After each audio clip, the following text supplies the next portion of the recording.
आशिक जी, गुड़गांव से। राधे राधे। महाराज जी, मैं गरीब आदमी उनकी बीमारियों में मदद करने का प्रयास करता हूँ, पैसों से जितना मैं कर पाता हूँ। मैं ये पूछना चाहता हूँ, क्या इससे मेरे जीवन का उद्धार हो जाएगा या नाम जप के? नहीं, नाम जप भी करना पड़ेगा। भगवत भाव सब में रखो। देखो, सब समझना हमारी बात को। हम आपके ही शब्द से आपका उत्तर दे रहे हैं। मैं गरीब आदमियों की सेवा करता हूं, ठीक है? इसमें मैं है, वो सामने वाला गरीब है, तो आपका पुण्य बना।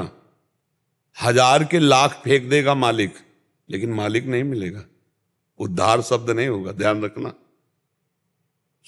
दूसरों को दुखी देखकर उनके दुख की निवृत्ति करना, पर मैं कर रहा। अहंकार विमूढ़ात्मा करता हमिति मन्यते। तो मैं मान करके जब किया जाता है तो उसका कई गुना बढ़ करके लाभ हमको मिलेगा। 70 रुपए का वो 70,000 दे देगा, 70,000 को 70 करोड़ दे देगा आपकी उन्नति। लेकिन वो नहीं मिलेगा, वो तब मिलता है जब त्वदीयम वस्तु गोविंदम तुभ्यमेव समर्पये। सामने वाला गरीब नहीं है, नारायण है, भगवान है। भगवान ने ऐसा स्वांग किया कि मुझे सेवा का अवसर दिया।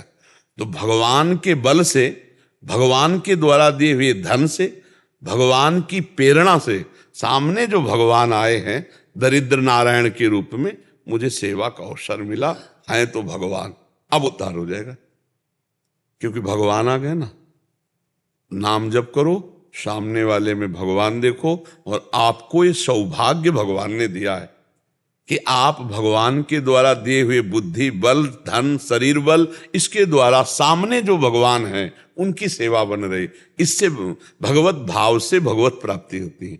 और सांसारिक भाव से जब मैं दान कर रहा हूं, मैं सेवा कर रहा हूं, मैं, तो उसका फल आपको बढ़िया मिलेगा। क्या? लाखों रुपया, करोड़ों रुपया मिल जाएगा, आपका पुण्य बन जाएगा। लेकिन भगवान नहीं मिलेंगे। भगवान तब मिलेंगे जब मैं का त्याग होकर त्वदीयम वस्तु गोविंदम तुभ्यमेव समर्पये। हे भगवान, आपने मुझे जो दिया वही वस्तु मैं आपको दे रहा हूं, मेरी नहीं है। त्वदीयम वस्तु गोविंदम तुभ्यमेव समर्पये। आप समझ पा रहे? इससे कल्याण हो जाएगा। अब ये भगवत भाव निरंतर बना रहे, इसके लिए हमें नाम जप करना है। राधा राधा राधा राधा, राधे श्याम राम राम राम राम, हरि हरि, कृष्ण कृष्ण। और सब में भगवत भाव, पक्का भगवत प्राप्ति हो जाएगी। इससे बढ़िया कोई कार्य नहीं। परहित सरिस धर्म नहीं भाई, दूसरे को सुख पहुंचाना। पर मैं करता तो पुण्य, और प्रभु प्रेरित तो भगवत प्राप्ति। तो काम वही हो रहा, लाभ हम ज्यादा ले ले। मैं करके जो करेंगे उसमें घाटा है, और प्रभु के द्वारा जो कराया जाए वो बहुत आनंदमय है। और देखो, प्रभु ने आपको प्रेरणा, प्रभु ने तो की है। नहीं, काहे को कोई दुखियों में पैसा लगाना चाहेगा? किसी को दुखी को देखकर शरीर से, बुद्धि से, धन से क्यों सहयोग करे? तो प्रभु ने आपको दिया है ये, तो उसे हम भाषा बदलें अपनी। प्रभु के द्वारा प्रेरित होकर जो भगवत स्वरूप, नारायण स्वरूप, भगवान स्वरूप बीमार जन है, उनकी हम सेवा करते हैं। ये तो इससे भगवत प्राप्ति हो जाए। और मधुर मधुर बीच बीच में भगवान का नाम स्मरण करते रहिए। कोई नशा मत कीजिए, कोई पापाचरण मत कीजिए।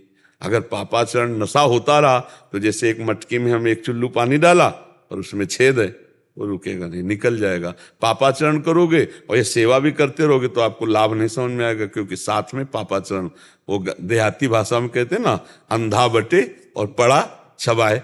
कि अंधा बटता चला जा रहा है, पड़ा चबाता चला जाए, तो पाप रूपी पड़ा आपकी पुण्य रूपी बांट को वो चबाता जाएगा। इसलिए सावधान रहे, पाप ना होने पावे। पाप क्यों नहीं होगा? क्योंकि नाम चल रहा है। और अगर नाम नहीं चल रहा तो मन है, थोड़ी देर सेवा के बाद वो अपनी जाल बिछाएगा नाना प्रकार के। मन कोई बड़े बड़े साधकों का भटक जाता है, फिर तो आप गृहस्थी में हो, मन न भटकने पावे। इसलिए नाम जप करो, और जो सेवा करे उसे भगवत प्राप्ति हो जाए, इसलिए उसे भगवत भाव से देखो। आपको प्रभु करवा रहे हैं, ऐसी भावना कीजिए। ठीक है?